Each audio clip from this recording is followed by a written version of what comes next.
Hi hello ನಮಸ್ಕಾರ welcome back to mini log day 30.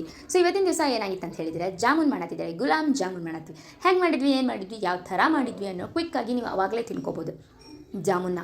ಆ ಮೆಥಡ್ನ ನಾನು ಇವತ್ತು ಹೇಳಕತ್ತೀನಿ. ಏನಂತ ಹೇಳಿದ್ರೆ, ಯೂಶ್ವಲಿ ಎಲ್ಲರೂ ಮನೆಯಲ್ಲಿ ಜಾಮೂನ್ ಮಾಡ್ತಾರೆ, ಬಟ್ ಆಮೇಲೆ 1 hour 2 hours ಆದಮೇಲೆ ಇಲ್ಲಾಂದರೆ ರಾತ್ರಿ ಮಾಡಿ ಬೆಳಗ್ಗೆ ತಿನ್ನೋಗ, ಬಿಕಾಸ್ ಅದೆಲ್ಲ ನೀರು ಹಿರ್ಕೋಬೇಕಂತೇಳಿ. ಬಟ್ ನಮ್ಮ ಮನೆಯೊಳಗೆ ಆ ಥರ ಟೆಕ್ನಿಕ್ ಇಲ್ಲ ರೀ. ನಮ್ಮ ಮನೆಯೊಳಗೆ ಕ್ವಿಕ್ಕಾಗಿ 5 minutes ಒಳಗೆ ನೀವು ಜಾಮೂನ್ ಮಾಡಿ ಒಂದು 5 minutes ಆದಮೇಲೆ ತಿನ್ಬೋದು, ಆ ಥರ ಇರುತ್ತೆ. ಸೊ ನಾವೇನು ಮಾಡಿದ್ವಿ, ಯೂಶ್ವಲಿ 2 ಪಾಕೆಟ್ ನಾನು ಜಾಮೂನ್ ಹಿಟ್ಟು ತೊಗೊಂಡಿನಿ. ಸೊ ತುಪ್ಪ ಹಾಕಿ ಸ್ವಲ್ಪ ಕಂಪ್ಲೀಟ್ ಹಾಲು ಹಾಕಿನ ನಾವು ಕಲಿಸೋದ್ರಿ. ಬಿಕಾಸ್ ನೀರು ಹಾಕಿನೂ ಸ್ವಲ್ಪ ಜನ ಕಲಿಸ್ತಾರೆ, ಬಟ್ ನಾವು ಕಲಿಸಲ್ಲ. ಬಿಕಾಸ್ ನೀರು ಹಾಕಿದ್ರೆ ಅಷ್ಟು ಜಲ್ದಿನ ಪಾಕ ಹೀರ್ಕೊಂಗಿಲ್ಲ.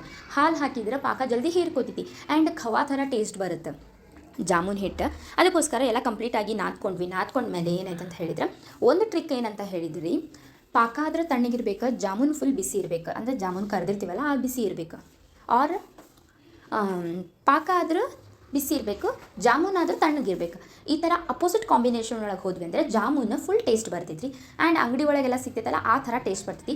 ನೀವು ಒಂದು ಟೈಮ್ ಟ್ರೈ ಮಾಡಿ ನೋಡಿರಿ. ಸೊ ನಾವು ಸಣ್ಣನೂ ಮಾಡಿವಿ, ಬಿಕಾಸ್ ಸಣ್ಣ ಮಾಡಿದ್ವಿ ಅಂದ್ರೆ ಪಾಕ ಹೇರ್ಕೊಂಡು ಸ್ವಲ್ಪ ದೊಡ್ಡವಾಗ್ತಾವ. ಅದಕ್ಕೋಸ್ಕರ ನೋಡಿರಿ, ಇವಾಗ ಇಮಿಡಿಯೇಟ್ ನೋಡಿರಿ ಈ ಥರ ಕರ್ದೀವಿ. ಆಟೋಮೆಟಿಕ್ ನಾವು ಆಫ್ಟರ್ನೂನ್ ಪಾಕ ಮಾಡಿಟ್ಟಿದ್ರು ನಮ್ಮ ಮಮ್ಮಿ. ಸೊ ಇವಾಗ ಈವ್ನಿಂಗ್ ನಾವು ಹಾಕಕತ್ತೀವಿ ಕಂಪ್ಲೀಟಾಗಿ. ಹಾಕಿ ಈ ಥರ ಮಿಕ್ಸ್ ಮಾಡ್ಕೊಂಡು ಆವಾಗಲೇ ತಿನ್ಬೋದು. ನೋಡಿರಿ, ಇವಾಗ ಆಲ್ರೆಡಿ ಒಡೆದ್ಬಿಟ್ಟಿದೆ ಅದ್ರೊಳಗೆ, ಅಷ್ಟು ಹೀರ್ಕೊಂಡು ಬಿಡ್ತಾವೆ ಅವಾಗ. ಸೊ ಇವತ್ತು ಈವ್ನಿಂಗ್ ನಾವು ಏನು ಮಾಡಿದ್ವಿ ಅಂದರೆ ಫಿಶ್ ತೊಗೊಂಬಂದಿದ್ವಿ ಮನೆಗೆ. 2 ಫಿಶ್ ಸಾಕ್ಬೇಕಂತ ಹೇಳಿ 2 ಫಿಶ್ ಪಾಟ್ ಮತ್ತು 2 ಫಿಶ್ ತೊಗೊಂಬಂದಿವಿ. ಸೊ ಇದಾಗಿತ್ತು ಇವತ್ತಿನ ಲಾಗ್. ಸೊ ಮತ್ತೆ ಸಿಗೋಣ ನೆಕ್ಸ್ಟ್ ಲಾಗಲ್ಲಿ. Thank you.